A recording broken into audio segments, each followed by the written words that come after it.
네, 라스트 성황 전략 2부 시작됐습니다. 1920선에서 걱정하던 코스피가 무려 하루 만에 40포인트 이상 오르면서 1970에 마무리가 됐습니다. 하루 만에 40포인트 이상 급반등한 셈이 됐는데요. 7거래일 만에 컴백한 외국인 경기 선행지수의 13개월 만에 반전이 아주 좋은 재료 그리고 환경이었습니다. 기아차는 무려 6% 이상이나 오르면서 신고가를 냈는데요. 자세한 얘기 시황센터 가서 듣고 오겠습니다.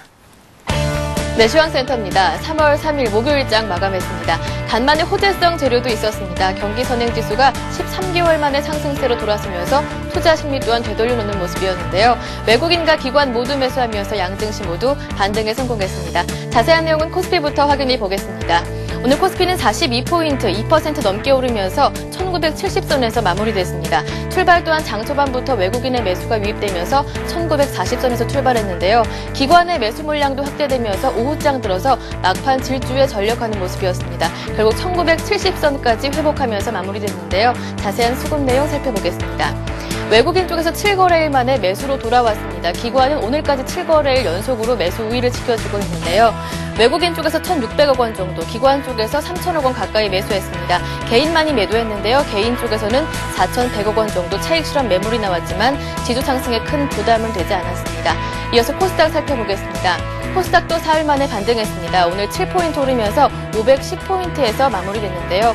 출발도 500선 중반에서 상승으로 출발했습니다. 장중에는 꾸준하게 상승폭을 유지하면서 대부분 509포인트 언저리에서 맴돌았는데요. 오후장 들어서 510포인트까지 올라서면서 510.95포인트에서 상승으로 마무리됐습니다. 수급 내용 살펴보겠습니다.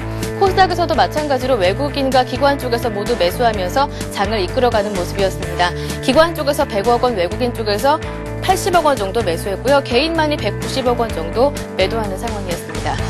이어서 외환시장으로 가보겠습니다. 원달러 환율은 오늘까지 이틀 연속으로 하락했습니다. 7원 80전 내리면서 1120원 40전에서 마무리됐는데요. 중동 불안이 여전한 상황이었지만 뉴욕 증시가 상승했다는 소식에 하락 압력을 받으면서 출발했습니다. 장중에는 꾸준한 증시의 강세가 하락 압력으로 작용했는데요. 하지만 수입업체들의 결제 수요에 1120원대 하단도 지지력을 테스트하는 상황이었습니다. 오늘장 저점은 1120원대였고요. 고점은 1124원대였습니다. 이어서 유가증권 시장 시총 상위 종목들의 움직임도 살펴보겠습니다. 삼성전자가 오늘까지 8거래일 만에 반등하면서 92만 원대로 올라왔습니다. 현대차 그룹주들은 상승폭을 더 확대한 모습인데요. 현대차와 현대모비스 나란히 2%대로 올랐습니다. 현대중공업도 3% 올랐고요. LG화학도 상승으로 마감됐습니다. 네, 기아차 마찬가지로 6% 급등하면서 마감했습니다. 신한지주와 KB금융도 3%대로 나란히 올랐고요. 하이닉스도 3% 오르면서 강한 모습을 보여줬습니다. 하지만 한국전력만이 닷새 연속으로 내렸는데요. 외국인과 기관 모두 매도했습니다. 이어서 코스닥 살펴보겠습니다. 셀트리온이 강보합권에서 마무리됐고요. 서울반도체는 오늘까지 나흘 연속으로 상승했는데요. 상승폭도 꾸준한 상황입니다. CJ 오쇼핑만이 2% 하락했고요. 다음은 어제 하루로 쉬어가더니 오늘 또다시 상승하면서 3% 가까이 올랐습니다. 네, OCI 머티리얼즈가 외국인과 기관 모두 매수하면서 4.5% 상승했고요. GS홈쇼핑은 외국계 매수에 반등하면서 강보합권에서 마무리됐습니다. 네, 이어서 특징 테마도 살펴보겠습니다. 간만에 자동차주가 질주를 벌였습니다. 2월에 판매 실적이 양호하게 나타나면서 현대차 그룹주들을 중심으로 상승했는데요. 네, 이 가운데 현대차 그룹주들이 2%대에서 6%대로 강한 모습을 보여줬고요. 나머지 부품주들도 4% 이상, 6%대로 오르면서 견조한 모습을 보여줬습니다. 네, 부품주들 더 많은 종목들 한판에 정리해봤습니다. 네, SL이 11% 급등했습니다. 현대 EP도 8% 올랐고요. 전반적으로 5% 이상으로 오르면서 자동차 부품주들도 성장 기대감에 상승했습니다. 네, 뿐만 아니라 보험주들도 올랐습니다. 오늘장에서도 금리 인상 기대감이 반영되는 모습이었고요. 특히나 손해보험주들에서는 자동차 보험의 손해율의 안정화 기대감이 호재가 됐습니다. 삼성화재가 4% 올랐습니다. 현대해상이 5.3% 급등했고요. 전반적으로 2% 이상, 5%대로 오르면서 보험주들은 이틀 연속 강한 모습을 보여줬습니다. 네, 뿐만 아니라 낙폭이 컸었던 건설주들도 오늘은 저가 매수에 반등에 성공했습니다. 기관 쪽에서 매수하는 모습이었는데요. 삼성 엔지니어링이 5.8% 올랐습니다. 현대건설이 6%대로 올랐고요. 전반적으로 3% 이상 오르면서 건설주들은 강한 모습을 보여줬습니다.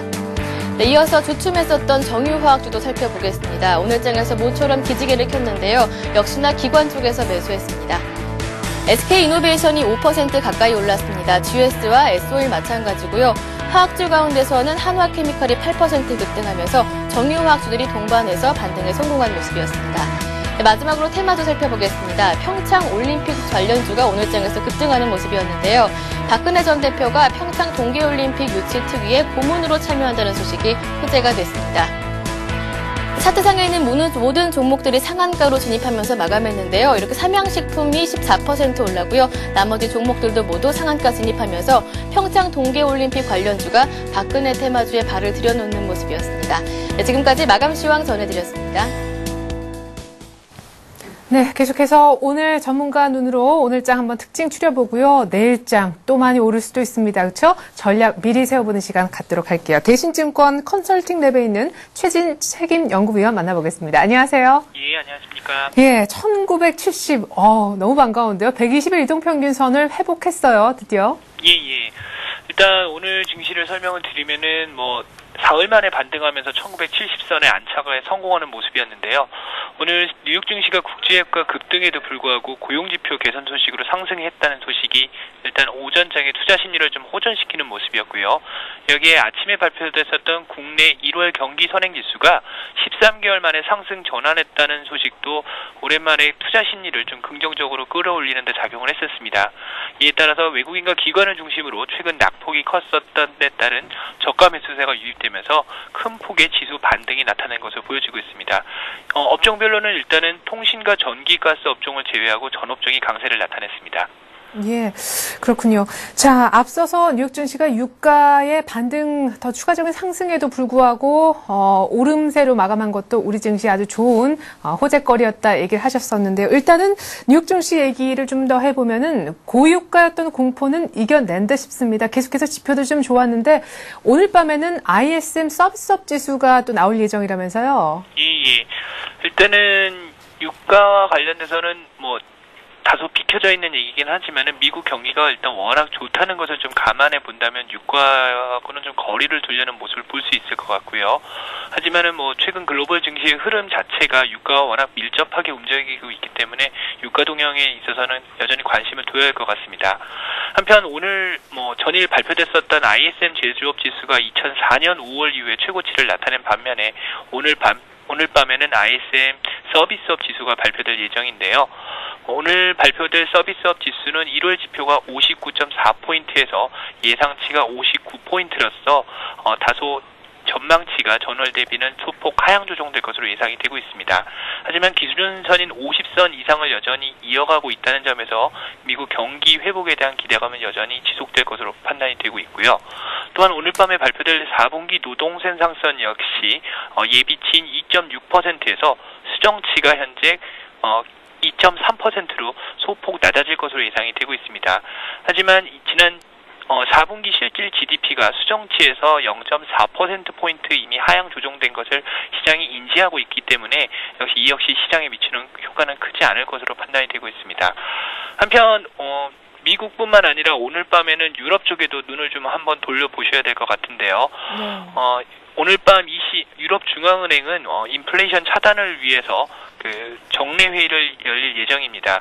현재 유로존의 1월 생산자 물가지수와 소비자 물가지수가 각각 6.1%와 2.3%를 기록하고 있는 상황에서 유럽 역시 인플레이션의 그늘에서 벗어나지 못하고 있는 상황인데요.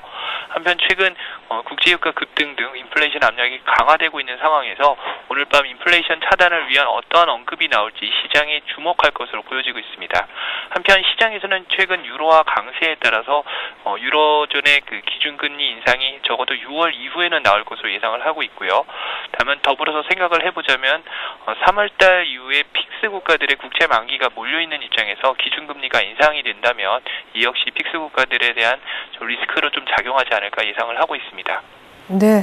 자, 22쪽에서 기준금리 결정이 또한 있을 텐데, 추가로 금리 올릴 수도 있다. 이런 전망이 많이 나오면서, 달러 유로도 한 1.39달러까지도 치솟은 상태인 것 같습니다. 자, 이제 우리장 얘기를 좀 해보자고요. 일단 1970까지 왔습니다. 어떻게 보면 기대치가 낮았기 때문에 오늘 이 같은 급반등, 경기 선행지수 재료 모두 다 아주 더 크게 결과로 반영된 듯 싶은데, 일단은 1980 정도에서는 좀 걸릴 수도 있다는 얘기가 있습니다. 내일장 시장 추가적인 일단 반등은 가능할는지요? 예, 일단은 가장 큰 흐름은 오늘 밤에도 그렇지만은 그 유가의 흐름을 먼저 살펴보셔야 될 것 같은데요. 오늘 밤 상승 요인으로서 하나 보자면은 투자 심리의 안정이 가장 크지 않았었던가 좀 예상을 하고 있습니다. 오늘 발표했었던 1월 산업활동 동향을 살펴보면은 동행지수, 순환변동치와 선행지수 전년 동월비가 모두 반등을 하면서 역시 투자 심리가 상당히 급격히 호전되지 않았었나 좀 판단을 하고 있는데요. 최근 상황에서 봤을 때는 지수 자체수만 놓고 봤을 때는 지난해 지수가 좀 부진했었기 때문에 어느 정도 기조 효과가 좀 작용한 것이 아닌가를 좀 판단을 하고 있습니다. 하지만은 그 고유가에도 불구하고 건설을 제외한 모든 산업 활동 동향이 호조를 나타냈다는 점에서 향후 경기 흐름은 나쁘지 않을 것임을 좀 시사했다는 점이 국내 증시의 추가 하락을 좀 방어할 것으로 판단이 되고 있습니다. 다만 가장 큰 문제는 중동발 불안 여부가 여전히 불안하다는 예상을 하기 힘들다는 점일 수 있겠는데요. 이에 따라서 오늘 급반등세를 나타내긴 했지만 여전히 그 보수적인 시황관을 좀 유지하시는 것이 나을 것 같고요. 지수 바닥권을 추가적으로 확인하시기 전까지는 투자 전략을 좀 더 보수적으로 가져가시는 게 나을 것 같습니다. 이에 따라서 기술적 매매에 좀 국한을 하시되 단기적으로 낙폭 과대주에 관심을 가시는 게 나으실 것 같고요. 오늘 발표된 산업 섹터 관련돼서 산업활동과 관련돼서 출하가 상승하거나 상승 반전에 성공한 섹터를 살펴보면 오늘 지수 반등에서 올라와 있는 업종들과 대부분 일치한 것으로 볼 수 있는데요.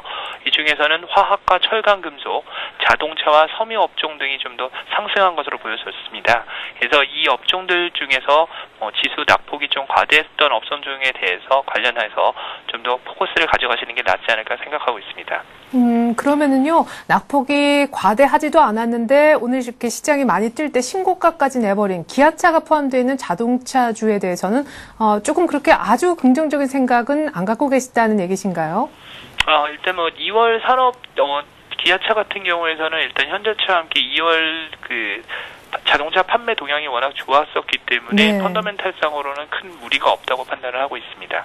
예, 그렇군요. 그리고 오늘 사실 오후 3시 넘어서면서 중국의 양회 중에 하나인 정협이 이제 일단 개막을 했습니다. 13일까지 계속된다고 하는데 오늘 기계 쪽의 섹터, 두산 인프라코어가 급반등한 것도 이와 같은 맥락이지 않을까 싶은데요. 중국의 어떤 중국 내수 확대 관련주들의 앞으로 그 수혜 가능성은 어느 정도로 점치고 계세요?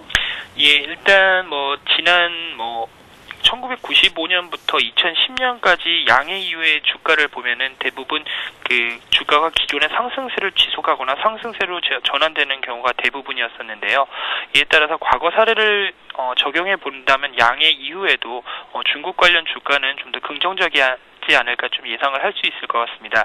다만 이번에 발표될 양해에서 물가 안정과 함께 기준금리 추가 인상 등 그 물가 안정에 대한 부분이 강조될 수 있기 때문에 이러한 부분들은 좀 더 조심해야 되지 않을까 이렇게 예상을 하고 있습니다.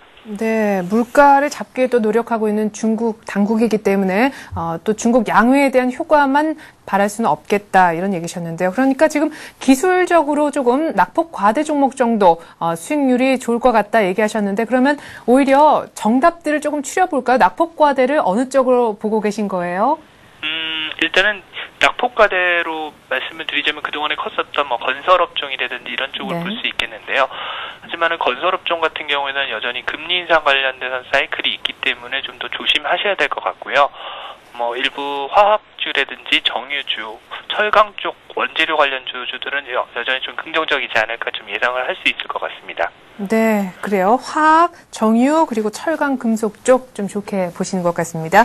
자, 이상으로 대신증권 컨설팅 랩에 있는 최진 책임 연구위원과 얘기 나눠봤습니다. 말씀 고맙습니다. 네, 감사합니다.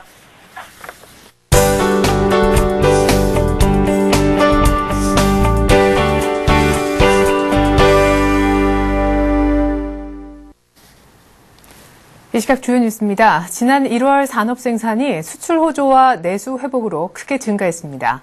또한 경기 선행지수도 13개월 만에 상승세로 돌아섰습니다. 통계청에 따르면 1월 광공업 생산은 1년 전보다 13.7% 증가해 4개월째 두 자릿수 상승률을 이어갔습니다.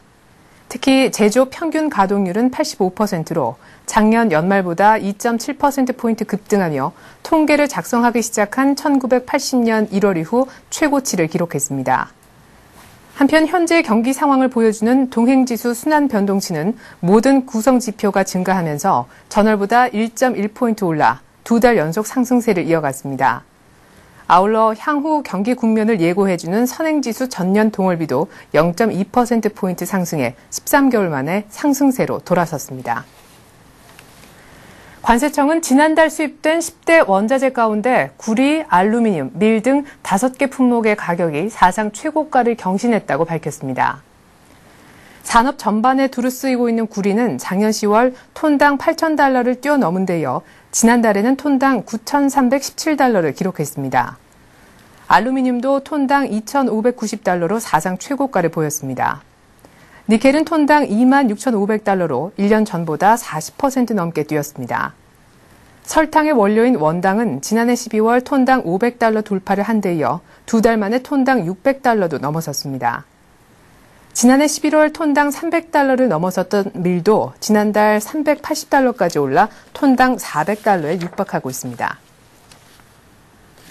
정부는 민간의 에너지 절약을 위해 10,000가구 규모의 에너지 절약 우수가구를 뽑아 가구당 최대 500만 원의 포상금을 지급하기로 했습니다. 에너지 절약 우수가구 선정은 이달 중 에너지관리공단을 통해 세부 계획이 확정돼 다음 달 참여 신청을 받게 됩니다. 경합은 오는 5월부터 내년 4월까지 에너지 사용량을 직전 1년간 사용량과 비교해 얼마나 많이 줄였는지로 판별합니다. 아울러 대한상의 중소기업중앙회 등 경제 4단체는 승용차 요일제를 적극 시행하고 출퇴근 시 대중교통 이용을 확대하는 등 에너지 절약 실천 운동을 추진하기로 결정했습니다.